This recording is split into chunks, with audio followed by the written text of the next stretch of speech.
这位小哥是这家银行的大老板，但每次高层会谈的时候，他只能蹲在办公室外边，默默地擦着窗户。这个院子是小哥的家，警察直接闯进来无理取闹，他却连连道歉，还低三下四地恭维对方。而这一切就因为他是个黑人。上世纪50年代的美国社会，白人们抵制有钱的黑人，更要千方百计地阻止黑人拥有一家银行。小哥年少时给人擦皮鞋为生，但他有一个特点，每当听到金融业的知识，就拿小本记下来。他勤奋好学，时不时还去偷听经济课，但如果被警察逮到，就会挨一顿暴打，因为白人绝不允许黑人接触金融领域。长大后的小哥上到全球股市变动，下到业界最新计算公式，他都学得得心应手。但就算修炼满级的他，还是处处碰壁。这个胖哥手底下有一堆好房产，但却卖不上价，就因为住进去的白人少，大片的房子空着。可城市里有大量的黑人在到处找房，而白人社区又不让黑人进来住。小哥提议去说服黑人们买，会比现在高出来几倍利润。但就因为小哥是个黑人，胖哥觉得他肯定说服不了白人搬走，于是拒绝了合作。而银行经理更是看都不看他一眼，明明就坐在小哥对面，还让秘书谎称自己不在，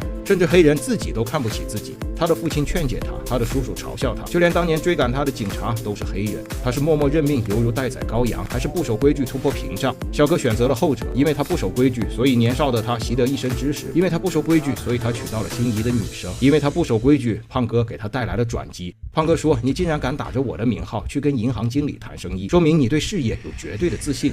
好，就跟你合作。”小哥办事麻利，身先士卒，装修、清理、带黑人兄弟们看房，全都亲力亲为，很快就赚到了一大笔钱。胖哥也很够意思，该给小哥的钱一分都不少。但胖哥的老婆就没那么好心了。胖哥因为疾病突然离世，他的老婆将两人的事业完全霸占。小哥在法律上根本不占理，就因为他是个黑人，所以公司的文件上只有胖哥一个人的名字。一切努力烟消云散，小哥又变得一无所有。这个老黑不一般，美女缠绕，久不离身，言语轻佻，爱开没品的玩笑。小哥愤怒不已，立刻拒绝了合作，还质问老婆为什么带他来见一个花花公子。但就是这样的老黑，多年之后带着小哥成为了美国最富有的黑人之一，在美国最昂贵的地区买下了177座房产。走投无路的小哥还是找上了老黑。老黑说：“上次聚会你说走就走，我凭什么跟你合作？凭我有能耐。”小哥打算买下整个洛杉矶大厦，里面有好几家银行，以后他们再拒绝贷款，就得掂量掂量自己的地主是谁了。老黑是个出色的生意人，立刻看出小哥的办法很有前途。但两个人都是黑人，白人是不会跟他们谈生意的，这可难不倒小哥。他立刻找来了自己的白人朋友小马。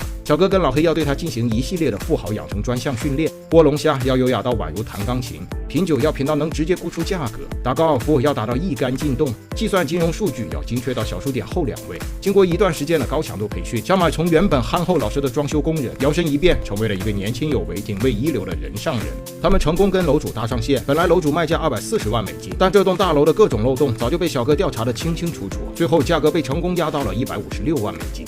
第二天，当小哥西装笔挺地走进银行大厦时，这个瞧不起人的银行经理下巴都要掉到地上了。小哥的事业一路高歌猛进，甚至美国总统亲自来大厦参观，并合影留念。功成名就之时，便是衣锦还乡之日。小哥带着妻儿回德州老家看望，却发现这里的黑人还是饱受歧视。黑人只要敢踏入白人区一步，就得面临随时被吐口水的情况，连路边的黑人同学都只给白人服务。小哥下定决心买下老家的银行，他要彻底改变黑人在德州的地位。这个小哥拒绝戴上工人的帽子，他努力打拼这么多年，就是为了告诉美国，黑人也能堂堂正正的当银行家。但当警车开过他身边时，小哥急忙拿起帽子遮在头上，眼神充满了卑微和委屈。凭什么？凭什么他一个认真做事的人，非要装成清洁工才能不被白人骚扰？老黑、小哥和小马三人故技重施，很快买下了银行。但小马此时被枕边人吹风，想自己也拥有一家银行。老黑听了一脸问号：“你才学了3个月的银行管理，就想当银行老板，你咋不去登月呢？”小哥左右为难，最后还是决定帮助小马。可问题恰好就出在这，相关部门要来检查银行账面。小哥对小马说：“别紧张，哥几个装成清洁工给你打暗号，你哪里不会点哪里就行了。”但很快众人就发现了不对头，银行竟然贷款给了好几个烂账头，这显然是违法的。小哥疑惑不解，他们的律师根本不会犯这种低级错误。原来小马急功近利，竟然跟一个种族歧视的对头合作，做了一堆烂账头塞给他们的银行。这下人赃俱获，小哥3人都面临着坐牢的风险，只能法庭上见了。听证会那天，小马直接把兄弟俩卖了，说是2人逼他搞诈骗，两人满脸失望。FBI 也找了小哥，要求他承认自己钻了法律的空子，这样就能免去牢狱之灾。但小哥很清楚，一旦他认罪，美国的法律就不会再允许黑人们涉足金融领域。届时黑人们会受到更严重的歧视，所以他选择实话实说，将自己一路走来受到的不公平待遇全盘托出。